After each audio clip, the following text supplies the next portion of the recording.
Hi friends, good morning. అందరికీ ముందుగా దసరా శుభాకాంక్షలు. మేము దసరా పండుగ అయితే చాలా మంచిగా ఎంజాయ్ చేసినాం అనమాట. మరి మీరు ఎలా జరుపుకుర్రు, ఎక్కడ జరుపుకుర్రు కామెంట్లో పెట్టండి. అందరికీ ముందుగా అయితే హ్యాపీ దసరా. అందరూ బాగుండాలి, అందరూ సంతోషంగా ఉండాలి.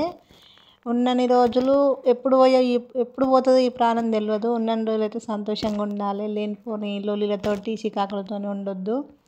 ఇక మేమైతే గాంధీ జయంతి రోజు దసరా పండుగ వచ్చిందని చెప్పేసి మా నాన్న అయితే మస్తు టెన్షన్ ఫీల్ అయిన అనమాట. పిల్లలందరూ పండుగకు వచ్చిర్రు, చికెన్ మటన్ లేని పండుగ ఎట్లయితే అని ఏం చేయాలన్నదే అని ఆలోచించి ఒక రోజు ముందు ఒక కోడిని తీసుకొచ్చి ఇంటికాడ పెట్టిండనమాట. పొద్దున్నే లేచి కట్ చేస్తాను. ఇంకైతే మా నాన్న వాళ్ళ ఫ్రెండ్ ఎవరో ఒక ఆయన నైట్ టైం అయితే ఒక యాటను కోసిండు. ఆయన అంటే ఫోన్ చేసి చెప్తే ఇక మా నాన్న పోయి మళ్ళీ మటన్ కూడా తెచ్చిండు. ఇక మటన్ బోటి బగారా రైస్ మా అమ్మ అయితే రెడీ చేసింది.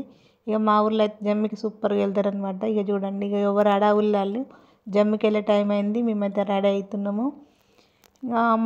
మా ఊర్లో అమ్మ వాళ్ళ ఊర్లో స్పెషల్ ఏంటంటే జమ్మికి డప్పు మంచి ఇట్లా గంగ తెప్ప తీసుకొని డప్పులు కొట్టుకుంటా ఫస్ట్ అబ్బాయిలందరూ వెళ్తారనమాట. తర్వాత ఇక వెనకంగా లేడీస్ కూడా పోతారు. లేడీస్ కూడా పోయి కొంచెం దూరం పోయినాక పెద్దమ్మ గుడి ఉంటుంది. ఇక పెద్దమ్మ గుడి దగ్గర లేడీస్ అంతా బతుకమ్మ ఆడుకోవడం మంచిగా. ఇక చుట్టాలందరూ ఒకరు చిన్నప్పుడు ఫ్రెండ్స్ అందరు కలుస్తారనమాట. ఇక మాట్లాడుకుంటూ ఉంటాం. ఇక అబ్బాయిలు మాత్రం మగవాళ్ళు మాత్రం కొంచెం ముందుకు పోయి జమ్మి తీసుకొని వచ్చినాక ఈ దసరా పండుగ స్పెషల్ ఏంటంటే అసలు నిజంగా స్పెషల్ అంటే స్పెషలే. ఏంటంటే పాలపిట్ట చూడాలి దసరా రోజు అనేది విన్నా కానీ ఎప్పుడు చూడలే నేను. కానీ ఈసారి అయితే మేమైతే గుడికోవడానికి వెళ్తుంటే పాలపిట్ట అయితే మంచిగా కూర్చుంది. చాలాసేపు చూసినాము. అట్లా చూడడం కాదు, అది ఎగిరేటప్పుడు చూస్తేనే మంచిగా అనుకునే టైం చాలా అంటే చాలా హ్యాపీగా ఫీల్ అయింది పిల్లలు.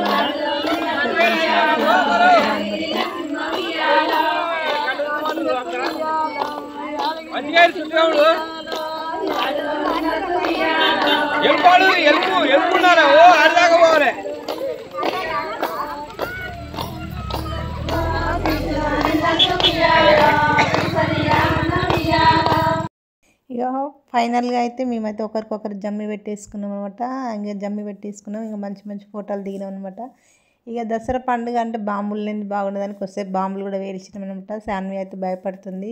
చిన్నోడైతే ఆ చెల్లెతో కాల్పియాలని చాలా ఎగ్జైట్గా ఫీల్ అయింది. కానీ శాన్వి అయితే అస్సలు కాల్వలేదు, భయపడింది. ఇంకా మేమైతే దసరా పండుగ సూపర్గా చేసుకున్నాం ఫ్రెండ్స్. ఓకే ఫ్రెండ్స్, ఇంకా ఈ దసరా పండుగకి ఇంకా హైలైట్ ఏంటిదంటే మా అమ్మ బతుకమ్మ పాట పాడింది అనమాట. అది ఇంకా సూపర్ అనమాట. మా అమ్మ సూపర్ పాటలు పాడుతుంది. Okay friends, bye.